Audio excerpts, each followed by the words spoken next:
Naaresto ng mga operatiba ang top 1 most wanted person sa Buangon, Bukidnon dahil sa kasong statutory rape.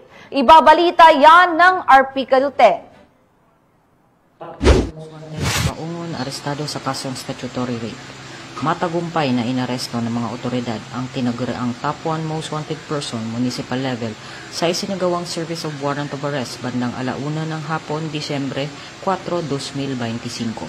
Isinagawa ang operasyon sa Purok 4, Barangay Imbatog, Buangon, Bukidnon na nagresulta sa pagkakaaresto kay alias John, 19 na taong gulang at residente ng Sitio Manay, Tinagpuloan, Cagayan de Oro City.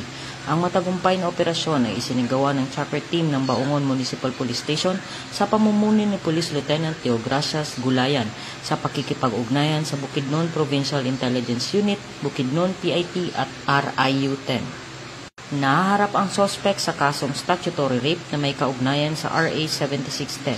Walang inirekomendang piyansa para sa pansamantalang kalayaan ng akusado at kasalukuyang nasa kustodiya ng Buangon MPS para sa tamang disposisyon at dokumentasyon.